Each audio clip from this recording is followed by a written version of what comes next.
everybody to the Conscious Contact Speaker Group of Alcoholics Anonymous. My name's Ron, I'm an alcoholic. A couple of quick announcements before we start. We have a Facebook page for this group, very simple to find, the Conscious Contact Speaker Group of Doylestown. Not only keeps you connected with our group, but all the events going on in the immediate area, and sometimes maybe a state or two or three away. So there's something going on pretty much every night of the week in AA. So if you get on there, you'll be able to see that. We also have a website, it's real easy to find. You could type in Saturday night AA 1 hour speaker meeting, Doylestown, PA, it comes up. And it has a list of speakers, a lot of stuff, and a lot of events. We actually had a workshop planned for 2 weeks from now. Things got a little messed up in the scheduling with the people. I don't know what we're going to be doing at this point, but it'll be notified on there if it comes through, okay? So with that, I'm going to give you Brian, he's going to chair it, relax, have some fun, and help us eat some of that food. It's plenty of there. Real important, the food gets put out at 8 p.m. It's always for free. So be a part of that if you like, because there's the fellowship part before the meeting. It's a lot of fun in the meeting afterwards. And they'll tell you when they'll announce afterwards. We go over to Perkins around 10 p.m. Just come out. It's pretty cool. We sit around and we solve all the world problems and get to know each other. But anyway, here's Brian.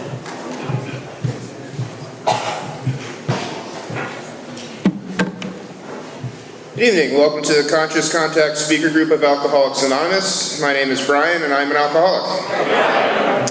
This is a 1 hour speaker meeting that meets every Saturday evening at St. Paul's Lutheran Church at 301 North Main Street at 8:30 p.m. in Doylestown, PA. The business meeting for this group meets every Saturday night at 7 p.m. to 7:30 p.m. right here. The purpose of this group is to provide a consistent message of hope and recovery through God reliance and service to others through the practice and teaching of the 12 steps.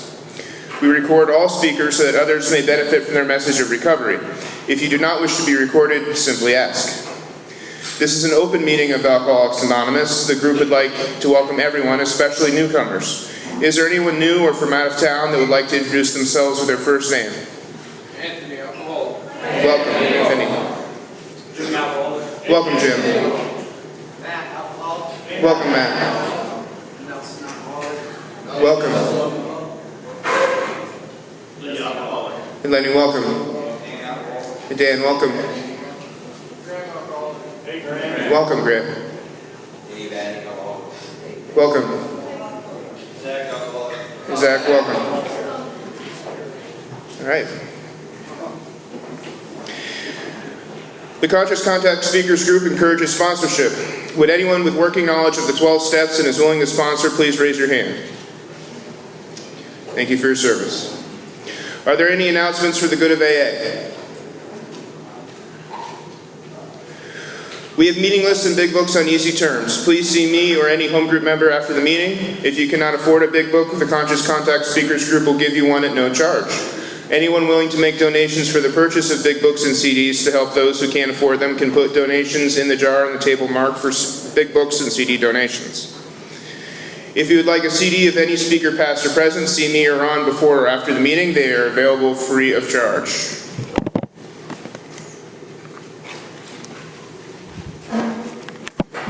And I have Mike to come up and read the preamble.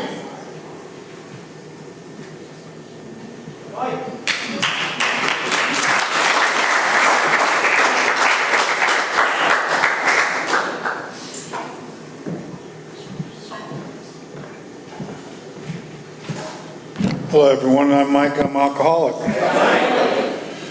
This is the AA Preamble. Alcoholics Anonymous is a fellowship of men and women who share their experience, strength, and hope with each other that they may solve their common problem and help others to recover from alcoholism. The only requirement for membership is the desire to stop drinking. There are no dues or fees for AA membership. We are self-supporting through our own contributions. AA is not allied with any sect, denomination, politics, organization, or institution, does not wish to engage in any controversy, neither endorses nor opposes any causes. Our primary purpose is to stay sober and help others, alcoholics, to achieve sobriety. And I have Brian to come up and read the 12 steps of recovery.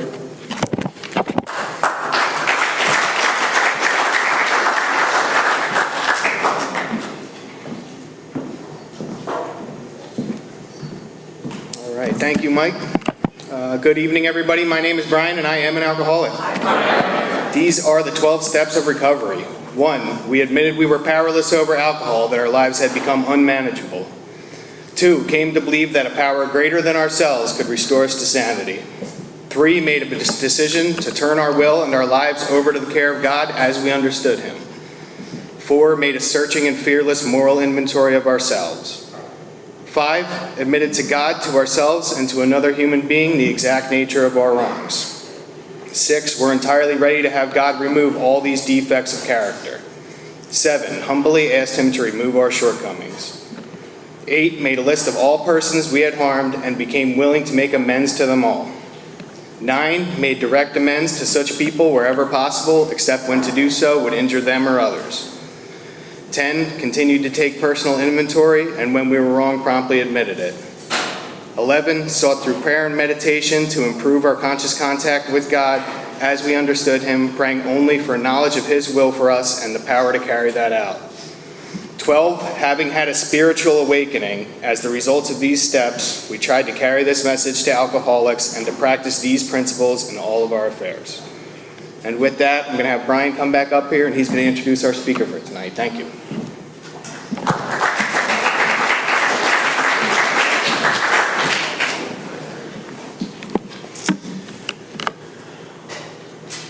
Okay, the 7th tradition, every AA group ought to be fully self-supporting, declining outside contributions. At this time, I would like to pass the basket. We have no dues or fees, but we have expenses.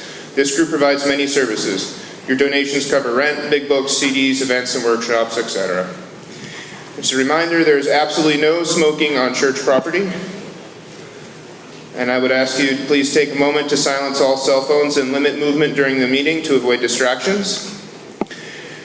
And now I'd like to introduce our speaker this evening, a good friend of the Conscious Contract Speakers Group on loan from New York City, May from the Ridgefield Park Young People's Meeting.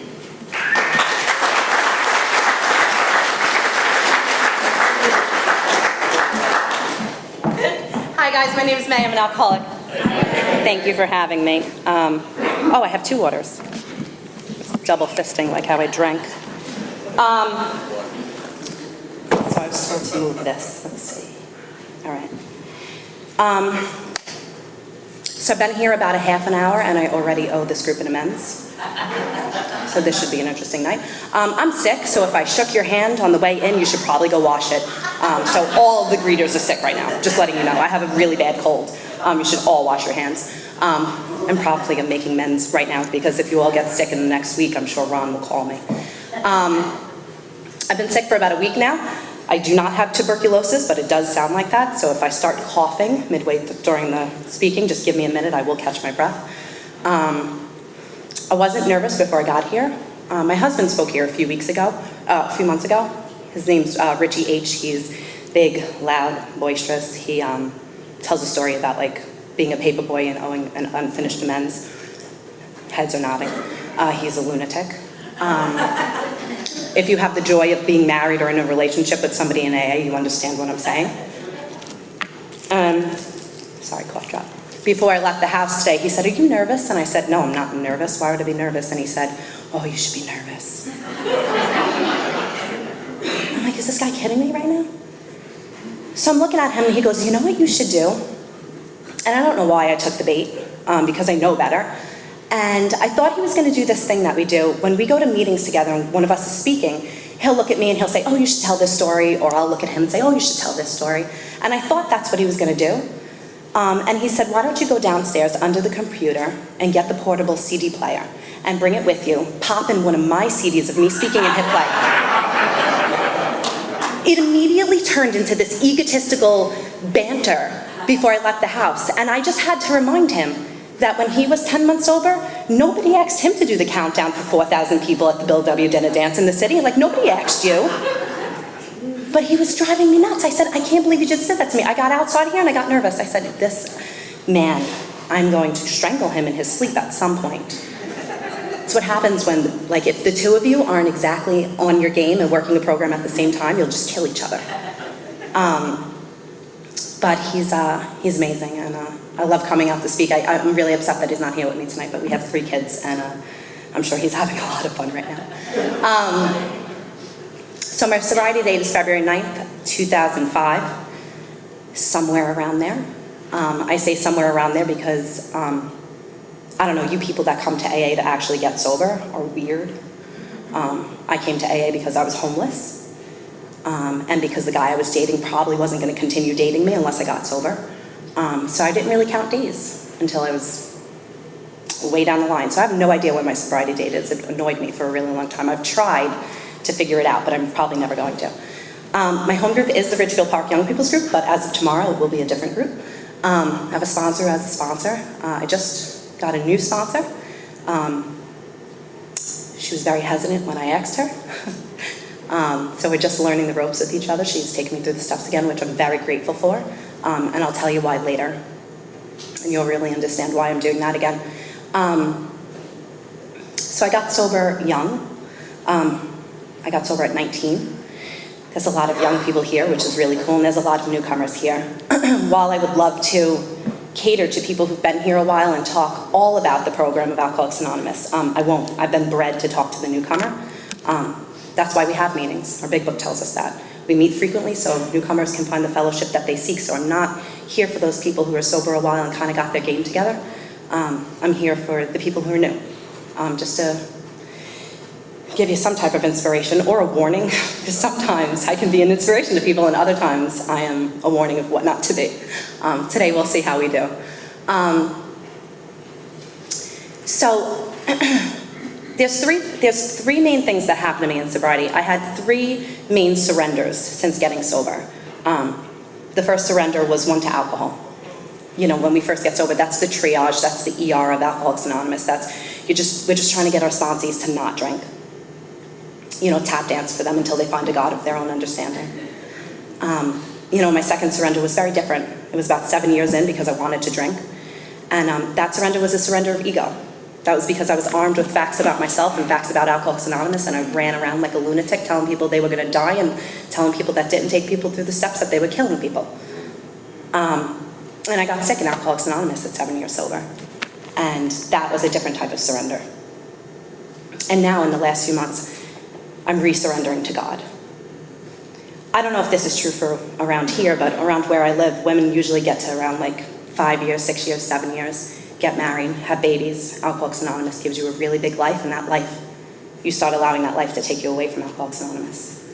I had allowed that to happen for multiple years, and I had to have a new surrender. And this surrender is another surrender to God, and a surrender to the fact that these people in my life, my husband, my children, my sponsor, they're all human powers. They're not going to stop me from drinking. The only thing that's going to come between me and a drink is my God. And when I lose focus of that, I get real sick. I've always heard people say they get sick quick. That doesn't happen with me. I get sick slow over a long period of time. And by the time I'm in it, I don't even know how I got there, and I'm in the weeds, and it takes a lot to pull me out. So there have been 3 major surrenders since getting sober, and I want to try to touch on all of those tonight and what those individually look like. So I got sober at 19. I was crazy. I knew everything about Alcoholics Anonymous. I say that sarcastically. My mom and my dad were both alcoholics. I grew up in AA. I was an AA baby. I was that little kid that was running around and turning the think side right side up. The first prayer I ever learned was the Serenity Prayer. I don't know anything other than addiction. I don't know anything other than being here. And I can tell you that this is the last place I wanted to be. When you grow up in an alcoholic environment, there was this part of me that knew that this was the last thing I wanted to be doing. I grew up knowing that I was very susceptible to alcohol, that this could possibly be my life, and I had a Stephen King childhood because of my parents, and I knew better. You know, my parents, when you're doing what you're doing and you're drinking, all of your money is going towards that. So when you have an infestation of roaches in your house, you don't spend your money on exterminators. You take a mason jar and you put dried fruit in it, and you shut the lights off and you wait for all of the roaches to crawl in the middle of the night. And when your kid wakes up screaming, you just take your hand and brush across the table and sweep all the roaches into a black garbage bag. That's not normal. But my parents' alcoholic life seemed like the only normal one. And because I was a kid in that environment, that alcoholic life also seemed normal to me for a very long time. Eventually it didn't. Eventually things started falling apart. Eventually, mom started showing up at school, overdosing, child services came into the picture. Eventually I moved in with my grandmother. And all of a sudden I realized that that wasn't normal. And every prayer I had from that point forward was, please don't let me be like these people. Please don't let me have this experience. And no matter how many times people sat me down and no matter what occurred in my life, it didn't make a difference. Our big book talks about power, choice, and control, and how an alcoholic doesn't have any. I used to fight with my grand sponsor about that a lot when I first went through the steps, because I really thought there was a choice, until he convinced me that there wasn't. And now later on in my sobriety, when I look back at my history, when I look back at my drinking, there was no power, choice, and control, even from day one.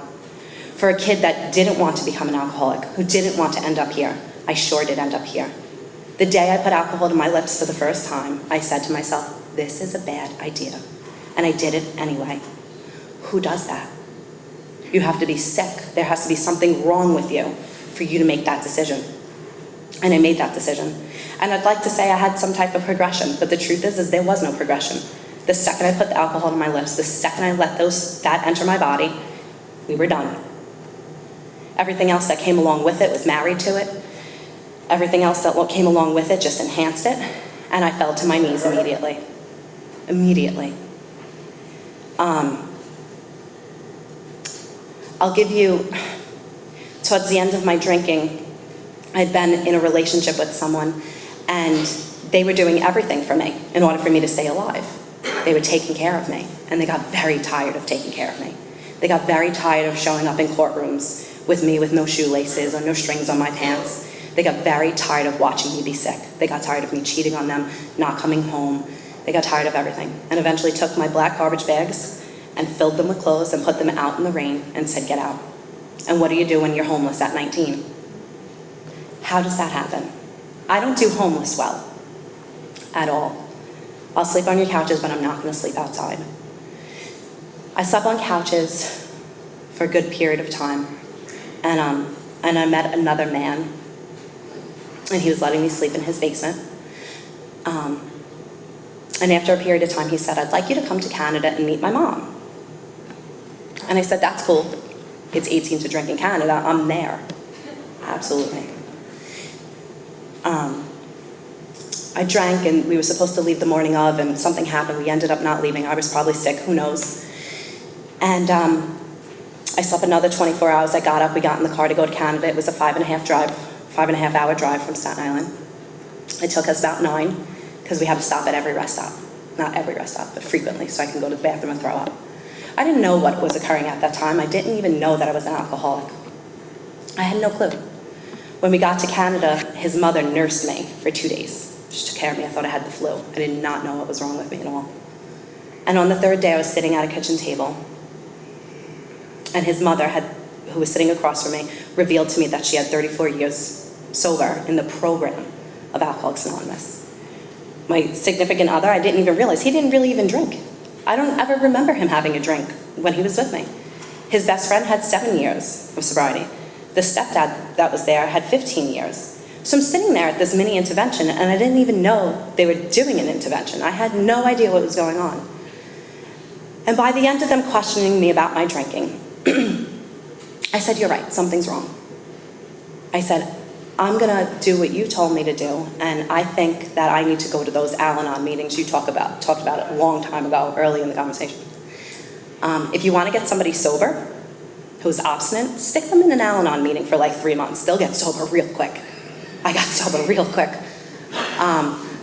Luckily for me, the Al-Anon meeting that I got to go to, the woman who took me on as took over being role as my sponsor, her husband was in the program of Alcoholics Anonymous, and she used this book to take her sponsees in Al-Anon through the steps.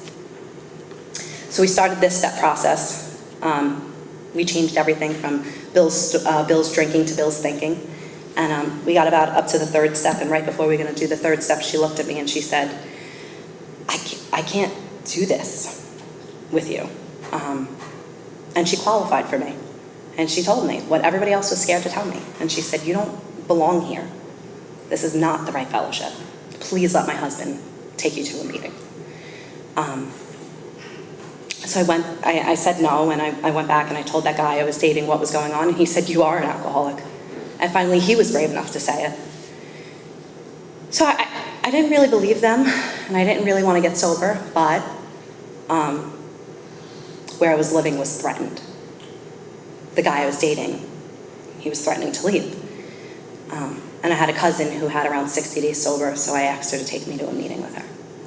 I ended up front and center in that meeting, and I ended up saying, "Hi, my name's Meanne, I'm an alcoholic." And I really didn't know what I was doing or what I was saying or why I was even there. I just stayed. I did nothing in Alcoholics Anonymous. When I tell you I did nothing, I did absolutely nothing. I loitered around Alcoholics Anonymous for so long. I didn't get a sponsor, I didn't get a home group. I did nothing you people told me to do at all. Everything was an arm's length away. I had so much pride. That guy, the first time I hung out with him, I hadn't eaten in 2 days. And I got into a car with him, and he said, "I'm gonna go in this deli and I'm gonna get a sandwich. Do you want anything?" And I said, "No, I'm not hungry, I'm fine." He came out of the deli and he gave me half of his sandwich, and he said, "Here, have half of this." And I remember putting it up to my mouth and saying to myself, "Chew slowly so he doesn't know how hungry you are." That's the type of pride that kills alcoholics. That's the type of pride that was killing me. I couldn't even admit to somebody that I was starving. I was starving. When you don't eat for 2 days, you are really, really hungry. And I couldn't even admit that to him.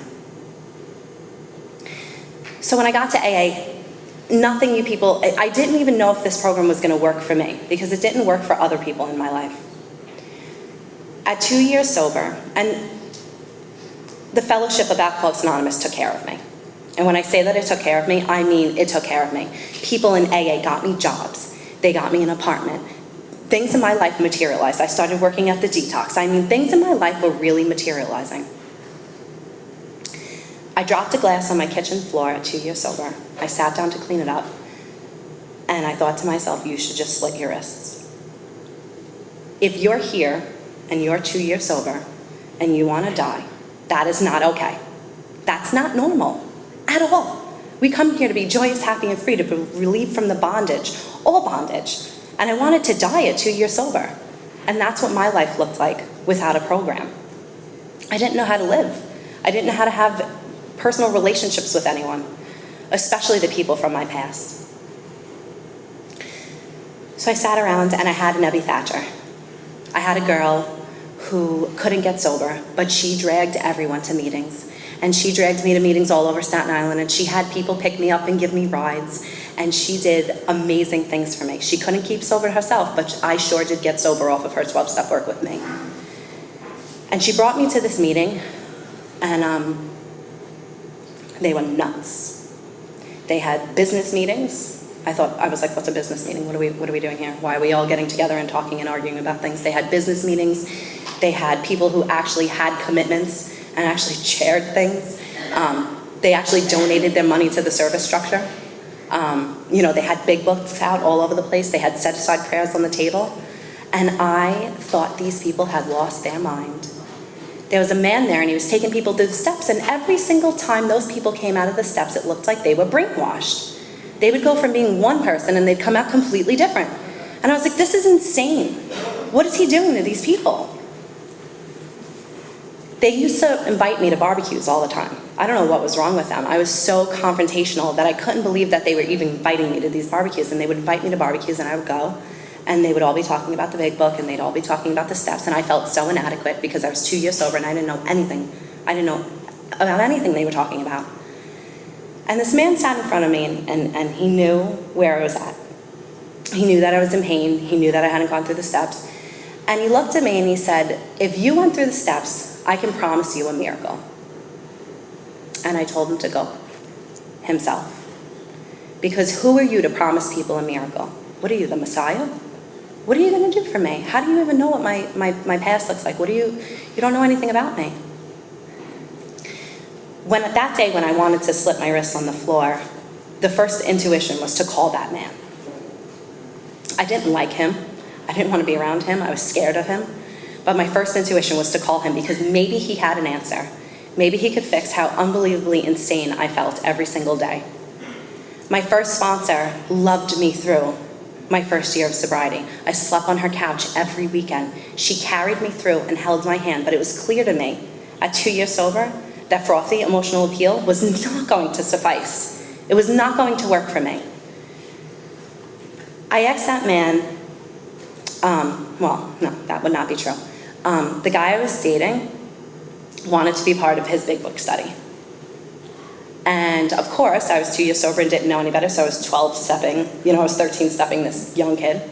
And I said, wait, before you go and do this, let me come with you. I'm 2 years sober, I know better, you need some protection here. These people are crazy.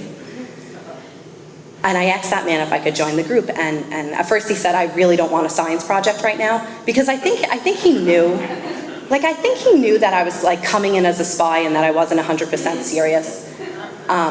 And then I persisted for 3 weeks, and finally, when the group started, he did allow me to go over. Out of those 12 people that we went through the steps with, I'm the only person that didn't want to be there, and I'm the only person who's still sober. That's the power of God. I didn't want to live a spiritual life. I didn't want a better connection with my Creator. I didn't want to do this work at all. I'm somebody who likes to get things for free. 75% off, 50% off, half measures. Let's go to a sober dance like this. I don't want to do any of this. Let's just go out to a diner and we'll be fine. Going through the steps with a group of 12 people for the first time was a rude awakening. And spiritual awakenings often disguise themselves as rude awakenings. I was constantly challenged, constantly picked at, until the point where I was deflated enough to hear this person. Around the 5th week, I started hysterical crying. Because I find for the first time ever in Alcoholics Anonymous, I felt like a fraud. For the first time ever, I realized that everything that I was doing for 2 years was pointless. Before going through the steps, I would be on my way to a meeting, taking a bus, because I lost my license as a result of my drinking. So I was 3 years sober before I got my license. It was really crazy. I was reading the big book with my sponsees, and they were driving me home afterwards. It was crazy. I didn't get my license back for a long time. But I would be on the bus on my way to a meeting, and I was white-knuckling it. On the bus, I would say to myself, if there's not a good speaker tonight, I am going out. I am done. My sobriety depended on you. It depended on how well your message was, and it completely depended on human powers. What you did to me, how you treated me, how you didn't treat me, everything relied on that. And I was so lucky that nothing significant happened in the first 2 years, because there was nothing keeping me grounded. I had no spiritual tools whatsoever to stay sober. At week 6, we started talking about our 4th step. And I looked at this man and I said, I can't find my part. We started writing. I said, I can't find my part in anything relating to my mother. I said, I don't see it. I said, I don't understand how I should be the one responsible for my behavior when she did what she did and abandoned me. And it was a scene. The room was in an uproar. Everybody was arguing with me. Everybody was throwing in their opinion. And this man looked at me and he said, what's the worst that would happen? He said, we're not even there yet, but let's just say, what's the worst thing that would happen if you did have to go out and make an amends to this person? And I said, I can't be near her. I can't look at her. I can't smell her. I can't even be in front of her. I hadn't spoken to her in 7 years. I said, I am not doing this. And he said, what would Mother Teresa do? And I said, I'm not Mother effing Teresa. Who does this guy think I am? He pushed me through anyway. He just pushed me through. And eventually it came time to do my 5th step. And at this point, he started sponsoring me because I realized that this man had the answer, and I didn't. And I started becoming really, really willing. So he picked me up for my 5th step, and we didn't go to his house. He started driving, and he was driving in the direction of my grand sponsors, who I'm fighting with all the time. And I said, why are we going to Larry's house? Where are we going? And he said, he used to call me Maybell. And he was like this very big, aggressive Italian goomba from Staten Island. And he said, Maybell, you need a leveling of pride and I can't give it to you. I'm making him sound a little bit like the Godfather. He doesn't really sound like that, but he just very aggressive. And we went to my sponsors and, we're going through the fifth step. I was extremely thorough. I was petrified. If I wasn't, what was going to happen. And, we got up to that section with my mother and he said, do you understand that she was doing the best she had with, she was working with the best she had. And it wasn't a very significant statement. It wasn't anything I didn't know. But I went home and I tell everybody, when your sponsor tells you to go home after your fifth step and tells you to sit for an hour, sit for an hour. Because I can tell you that the last 3 minutes of that hour were the most important of my life. The last 3 minutes, I thought about what he said to me. And I realized that he was right. I was a complete hypocrite. There I was, full-blown alcoholic, barely able to stay sober, can't manage my own life. I wouldn't have been any different. Any different. And that mother who was an addict and an alcoholic used to show up at everything. She'd show up drunk and high and embarrass me, but she was still trying to be there. She was still trying to show me love. And it sunk in those last 3 minutes. And my friend came over after and he said, how are you? And I said, I need you to do me a favor. I need you to drive me to my mother's house. And he said, and he knew where I was in the steps. And he knew, we're always trying to jump ahead. And he said, you are not making amends to your mother today. And I said, I'm not going to make amends to her. Just drive me there. So he's petrified. He's petrified of my sponsor and the backlash that's going to come for finding out that he drove me there if I had made an amends. So I got there, and I hadn't seen my mother in 7 years. Completely cut her out of my life. And she opened the door, and she said, what are you doing here? And I said, I want you to give me a hug. And she hugged me. She didn't even think. I think she was just so grateful that I was standing there that she didn't even want to question it. And she wrapped her hands around me, and she hugged me, and she smelled. And her hair was gross. And I could feel every bone of her spine, like she was just decimated. I didn't say anything. I literally just left after that. I just wanted to let her hug me because it occurred to me that she hadn't held her child in 7 years. And I'm a mom now.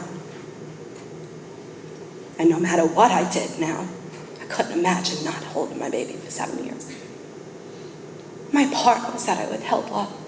My part was that I couldn't forgive her. My part was that I couldn't see the hypocrisy of me being an alcoholic and that she was one and we were no different. I was just as sick as her. I just didn't last out there as long as she did because I didn't have the strength to be tortured for as long as she did. That experience opened my world. There wasn't anything I wasn't willing to do after that. My sponsor said, jump, and I said, how high? What do you want from me? That 8-step list that came out of writing my 5th step that my grand sponsor started for me got a lot longer because I was willing to go to any length. It didn't even matter if I owed you an amends. I was showing up to people who were like, what are you doing here? I don't even know what you're talking about. I went out and made 167 amends, and 60 of them were probably for no reason. I had people tell me to leave their living room. People in AA were like, can you get out? I have things to do. This is ridiculous. I struggled with God. We were not on speaking terms. That grandmother that raised me, she got sick and she had cancer and she was dying. And I was so selfish and so in my disease that I couldn't be there. And that was one of the hardest things to walk around with, knowing that my entire family was taking care of her for so long and I was just out doing what I do. And when she died, the whole family was around her bed and I was the only one who was missing because I was out doing what I do. When I went to make amends at the cemetery, after making so many amends, you're blown away. There's always somebody on the opposite end, telling you how you made them feel, telling you what you did wrong, there's always somebody there to validate it almost. And when I went to the cemetery to make amends to her, there was nobody there. And I left and I was so disappointed. I was like, this is ridiculous. 2 days later, I get an envelope. And in the envelope, is another letter, and I open it up and it's my grandmother's writing. And it said, "To all my children." My aunts held on to it because they didn't think anybody in my family could handle it at the time. We're talking years later. And in that letter, she addresses everybody in the family. And she starts talking about everyone and how she's so proud. Alcoholics Anonymous is where the impossible becomes possible. I'm not telling you that if you go through the steps that you're going to get a letter from some dead relative. I'm not telling you that. I'm just telling you that I've experienced immense miracles here. Miracles that I never thought were possible. That journey through the steps was all just about me, learning how to stay sober, learning how to rely on a God of my understanding, learning how to just do this every day as a daily reprieve. This is not an event. It's a process that we have to live for the rest of our lives. And sometimes it's an exhausting process. But man, was I on fire. I was absolutely 100% on fire, running into meetings with the big book, trying to convince everyone to be my sponsee. I was losing my mind in Alcoholics Anonymous. I was walking into meetings, dropping big books on tables. I thought I had arrived. Here we go. Let's save some lives. Let's go. And I ostracized half of Alcoholics Anonymous. I would be in the middle of speaking, and people who were in the fellowship that had never gone through the steps would be like, "That's great, thanks for sharing. Let's move on, we don't want to talk about the steps." Like, I was making people crazy. They absolutely hated me. And I was telling old-timers with 32 years, "You're killing people." I was like, "You're killing people. You're not doing the big bucks, you're not doing the stuff, you're killing people. You just killed like 6 people this week. Everybody's dying because of you." I was out of my mind for the big buck, which is great. But you'll get more people sober doing this than you will doing this. There's a way to show love and affection. There's a way to be difficult and hard and to push people beyond what they think they're capable of. You have to meet people where they're at. And I was incapable of doing that. I just wanted to set everyone on fire. I would bring people from my home group. I'd be like, "I'm speaking at this meeting, just come with me." And we'd show up with 15 people, like an entourage. It was insane. You do that for a while and you're gonna get sick. Because all of a sudden you think you know everything. You think you have the answer to everything. And I got sick in Alcoholics Anonymous. I fell asleep in Alcoholics Anonymous because all of a sudden I was too good to make coffee. You would nominate me and I'd be like, "No, I'm working, can't get there." I'm not working on a Sunday. I was not working. I just didn't want to make coffee. All of a sudden, I don't have to write inventory. You know why I don't have to write inventory? Because all of you are a fraud and you're not working your programs anyway, so why should I? All of a sudden, it looked good again to be 7 years sober and to start dating a newcomer and rob him of his experience with his higher power before he got to know that higher power. It was more important that he got to know me. All of a sudden, these things seemed okay. And none of them were okay. And I got sick and I fell asleep in Alcoholics Anonymous and I almost drank. I was so close to drinking. So close. So somebody made a suggestion to me and they said, "Maybe you should get a different sponsor. Maybe you can't hear that person anymore. Maybe you outgrew that relationship." So I did. I got a different sponsor. And from the day one of that person sponsoring me, things started to alter. My sponsees in Alcoholics Anonymous were going to Europe. They were getting married. They were going to school. They were graduating from college. And that was great. That was awesome. But everybody else is doing something productive with their life, and I was taking people through the steps. And nothing was moving along in my life. My whole life became Alcoholics Anonymous. I didn't know how to live without you, all of you with me, all the time. So that sickness came a new surrender, and that came a second surrender, and that surrender was ego and pride. That surrender came like a smack in the face. That surrender came as my new sponsor telling me, "Meg, you don't want utopia, you want Maytopia. And you can't have that." And I was brought to my knees in Alcoholics Anonymous again. And that's a really scary thing when you're sober a while and you get brought to your knees again and you're like, "Oh my God, I feel like a newcomer." And you've created 6,000 resentments in your home group. By the way, the fact that you guys have a business meeting every week scares me. You guys would set me on fire if I was part of this group. Like, I started at that point, I started so many crazy motions because it was such a difficult surrender. learning how to just be teachable in Alcoholics Anonymous again.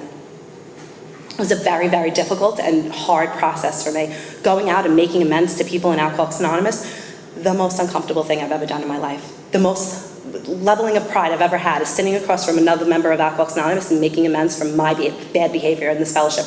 This is our sanctuary. We have no right to do that here. That second surrender came with a lot. It came with a lot of inventory. It came with 4th steps and 5th steps and all this wonderful stuff. And I got myself together and I regrouped and that relationship ended. And I was out there in the world on my own with my Creator again. And it was absolutely beautiful.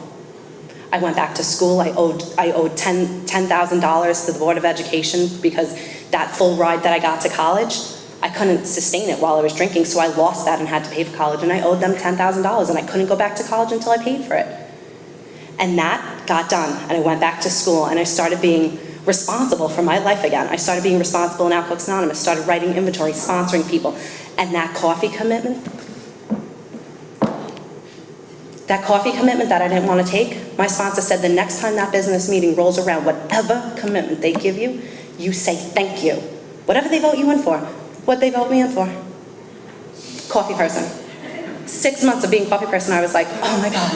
I was like, I can't believe I have to do this. By the end of 6 months, I had 3 new sponsees. Just from being there early. Just from learning how to level myself in Alcoholics Anonymous again.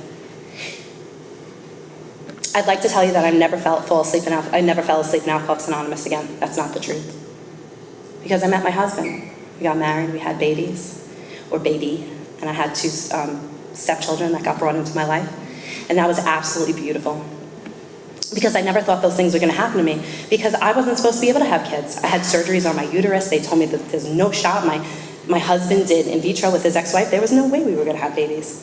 It wasn't in the cards. 6 months into dating him, he knocked me up. 6 months into a relationship in Alcoholics Anonymous. You know what that feels like when you get pregnant and you date for 6 months? It's really awkward in AA.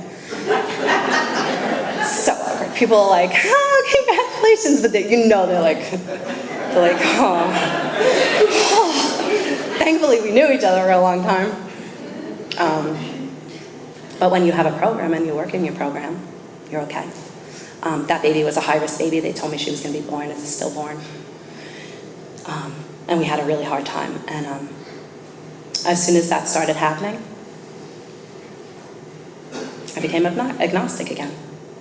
I had to move from where I lived, away from my network, to a new town, in a new city, in a new state, away from everyone. It was the most uncomfortable thing I've ever done. I went from being this big fish in this little pond to this very small fish in this huge pond where everyone would say, oh, you're Richie H's wife, right? And I didn't even know how to exist anymore. I didn't know how to be a wife. I didn't know how to be a mom. It all happened so fast. Within 6 months, I had an insta family. Well, all these kids were running around. I was the person who went to 5 meetings a week and chaired everything in Staten Island. I was on general service. I mean, everything immediately came to a halt. Not because of any other circumstances, except decisions I made on my own. I put it to a halt. All of a sudden, that husband, those kids, that house, the business, the cars, became my higher power again. All of a sudden, all those materialistic things came in. And you would think I would know better after being in Alcoholics Anonymous this long. I used to see women leave all the time at that juncture. And I'd say, oh my God, you can't do this. You have to stay. You'd think I would have known better. But I didn't. I fell asleep in Alcoholics Anonymous again. My journey was not an uphill. It was just a roller coaster. Because I didn't know any better. Because I stopped being vigilant. And if I could tell you anything, this 3rd surrender that I'm in right now, this very painful 3rd surrender of new sponsorship, going through the steps again, learning how to not let my husband and my children and everything in my life dictate everything and realize that those are God's children and not mine, forget it. A whole nother experience. Surrendering to God again, surrendering to actually let God do everything I need him to do in my life, completely different experience. What happened is my mother got sick. That mother that I started visiting. I made amends to her and I started visiting her every week. And then it was every 2 weeks and I started getting to know that parent. And she got sick. So last February, I got a call, and I went down to the hospital, and I walked into the room, and she grabbed my arm. They were about to trach her and put her out because she had pneumonia and emphysema and all this stuff going on, and they had to just put her out. And she grabbed me by the arm, and she said, "Do not let me suffer." And I knew exactly what she meant. She was already going into full-blown withdrawal, and she was petrified to be trached and not be able to help herself. And I said, "Okay." I said, "Give me the rundown. Like, what are you doing?" And I had to go to the nurse's station. "This is what she's doing. Medicate her. Help her with this detox process." And I spent months. She was in a coma. They were detoxing her. Her vitals were up. She was down. She was dying. She was fine. She was not okay. It was insane. I spent 3 days a week, 4 days a week going back and forth from hospitals, and I don't know where that compassion came from. I don't know where that person who was acting as Mother Teresa came from, because I'm not capable of that. She came out of it. People used to tell me all the time, "You're so agnostic. Your mother can get sober." And I'd say, "No, she's far beyond that. Far beyond getting sober. How stupid am I?" Because they did detox her, and she did get sober. And I had 2 beautiful months with my mother. She couldn't talk, she was straight, and we wrote on pieces of paper, but I had 2 beautiful months with her. We had to put her in a nursing home because the trach was never going to come out, the respirator was never going to come off. And I guess it got too painful. Because she had her boyfriend bring her substance of choice in the form of a patch, and she ate it. And she choked on it, and she aspirated, and she went dead. She went brain dead, and I had to sign a DNR to let her go. The fact that I was able to be there consistently the way I couldn't when that grandmother passed away when I was drinking, the fact that I was able to sign that paperwork, be there sound, mind, body, and the fact that she was able to die and there was nothing bad between us. We were fine. She was going to die in peace, and I was going to live in peace with no regrets. And that was the one amends that I was not going to make.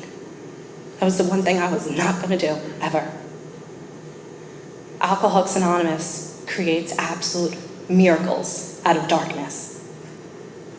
You can't touch what we have here. The reason I respect our co-founders, the traditions and everything the way I respect it is because I need this to be here. God forbid my child ends up in the same situation I found myself. This is the last place I wanted to be, but this is exactly where I belonged. Alcoholics Anonymous has profoundly changed my life, but not because I showed up and loitered around Alcoholics Anonymous, not because I got a nickname at some point or went and spoke at a meeting where there was 5,000 people or did a countdown, not because I had 6 sponsees. Those are not your possessions. Those sponsees, you are no different from them. At some point, they can end up sponsoring you. None of this, everything that occurred here, occurred exactly the way it was supposed to happen if I stepped out of the way. So if you're new and you're just getting sober, don't wait. You will put yourself in so much pain by waiting. You have this amazing, joyous life ahead of you. I graduated from college, I got married, I had babies, we own a business, I have a nice car out in the parking lot. I have a very comfortable life today. But I could also be very extremely peaceful if I wanted. You just have to step ashore and follow some directions, no matter how difficult they are. The only time we grow is through discomfort. It's when we grow the best. Anytime there's something difficult or crazy going on in my life, I really have to look and say, you know what? When I get out on the other end of this, I'm going to be perfectly fine. So I know that here I am in the middle of this 3rd surrender, and there'll be another 8 more. Because something will happen eventually. Can't keep me quiet for long enough. Just be normal. But I'll be absolutely fine. The last thing I want to say is that thank you for asking me to speak. I didn't say that to you. Is that I really appreciate you allowing me to do service here tonight. This is the first speaking commitment I've done since switching home groups, since taking on the new sponsor, since the new sponsor taking on me, since all these radical changes started happening, 6 months ago. Like, this is literally like the first speaking commitment where I'm out there again, and my story has drastically changed as a result of the things that happened in this last year. I would just encourage you to be honest with yourself tonight. We come here to display a message to help people. I want you to really think, are you being diligent? Could you be doing more for your sobriety? Have you stepped ashore or have you stepped away from the shore? Think about that tonight. And if you've done any of those, you're asleep, so wake up. Thanks for letting me share.